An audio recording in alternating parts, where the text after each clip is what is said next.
Hello, my name's Simonize, and welcome to another Simonize video. Today, we're talking about what makes a parse.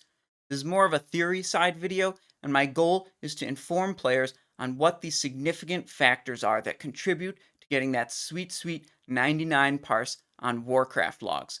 So, let's get to it. First, what is a parse? A parse is a percentile measurement of a player's damage or healing output compared to other players of the same class and talent specialization for the same boss, collected by the website warcraftlogs.com. A 99 parse means your performance is better than 99% of the performances of other players of the same class and spec on that boss. It's pretty good. Now, why does anyone even care about parses? Who cares how good other people are doing, that aren't even in your raid? Well, it's a performance metric, and people like to see how they measure up against other people. It's just kind of a natural thing. People want to see who's the best. However, as you'll see in this video, it isn't actually a very good measure of player skill, despite what some people might think. Now, finally, what you came here for. What goes into getting a high parse? And I've broken it down into 5 elements: character power, execution, total raid DPS, raid assignments, and luck. Now, some of these are under your control, and others are completely outside of your control, and that's just how this game works. First, we're going to tackle character power, and a lot of different things contribute to character power. Some of them are under your control directly as a player, and others are not. Having the best enchants, gems, crafted items, and consumables all increase your character power and are under your control.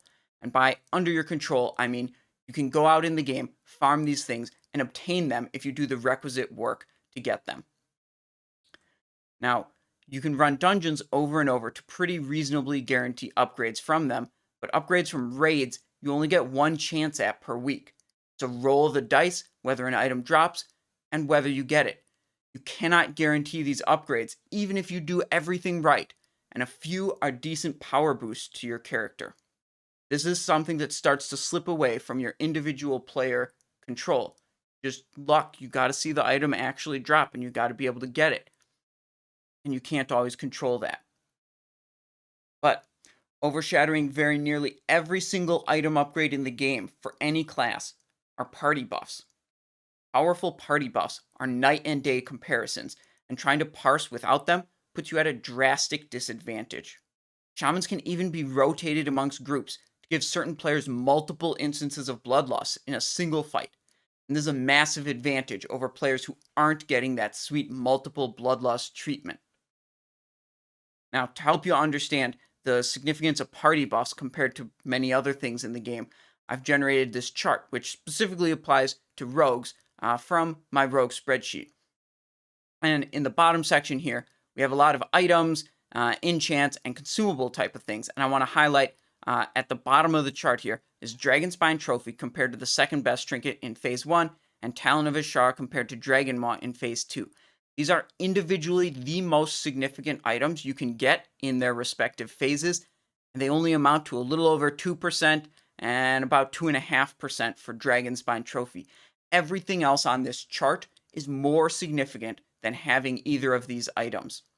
A Mongoose enchant on your main hand compared to no enchant is almost twice as important as having a Dragonspine Trophy.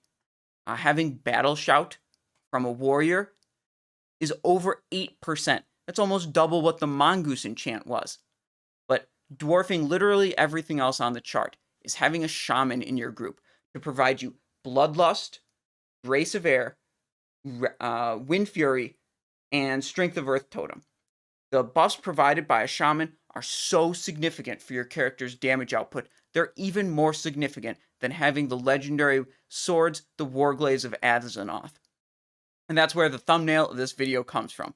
A Shaman is literally more important to your damage output than having the Twin Blades of Azzanoth on your rogue. So, let's move on. Let's go to execution, the next section of this video. And we should make a note that execution is the only actual measure of individual player skill on this entire list. And it comes down to 2 elements. First, you need to press the right buttons once you are attacking and casting. For rogues, you want to make sure you have slice and dice up, and you want to make sure you're not capping energy. But beyond that, you need to have effective movement to maximize time spent attacking and casting. And this, I think, separates more players than pressing the right buttons once you are attacking and casting. Realizing that simply spending more time attacking is going to put you far ahead of other players is a big deal. And getting that good movement in to make sure that happens is important. And it requires you to pay close attention to what's happening in your raid. Next, we have total raid DPS. And total raid DPS influences your boss kill times, and boss kill times influence your personal DPS. And they do that because every DPS class has some form of damage dealing cooldown, like rapid fire, adrenaline rush, bloodlust, or a trinket like Icon of the Silver Crescent that will temporarily increase your damage output. Now, faster kill times mean you spend a larger percentage of the fight with those cooldowns active, and thus have higher average DPS. So if you're in a really high performance guild where everyone's maximizing their character's damage output, trying really hard, you have fast boss kill times, you're naturally just going to have higher average DPS on every individual because they're spending a larger percentage of the time with their cooldowns active. But if you're in a more casual guild where maybe some people aren't consuming, they're really not playing their class very well, they're watching TV, whatever, while they're raiding, and you have these slow boss kill times, then every individual's damage per second figure is going to suffer because they spend a smaller percentage of the fight with their damage dealing cooldowns active. And this is something, you can't really individually control. You can hop guilds to a different raid, but you're not likely to convince 24 other people to change their play style. Next, we go to raid assignments. And in TBC, many bosses have mechanics that have to be dealt with. And typically, the player tasked with dealing with those mechanics will deal less DPS. Every time you kick a spell, it's less damage than a Sinister Strike. Every time a Warlock has to banish an Infernal or a Mage has to polymorph someone, it's less time spent casting damaging spells for those players.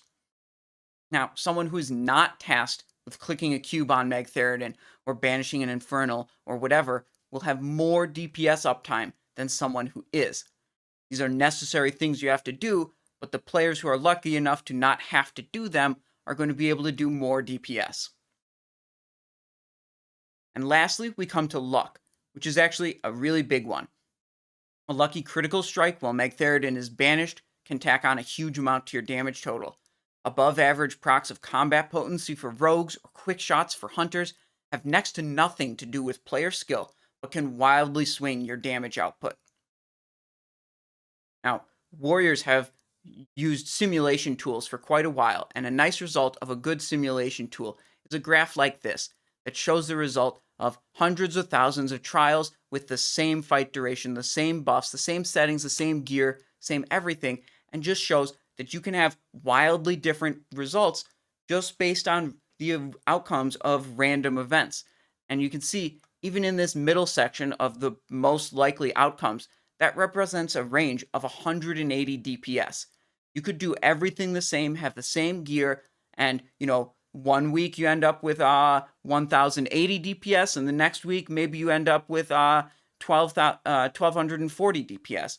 You didn't, particularly do anything different, but maybe you got more crits, or you got more mongoose procs and had more mongoose uptime, or, whatever other random event can add a lot of variance to your damage output.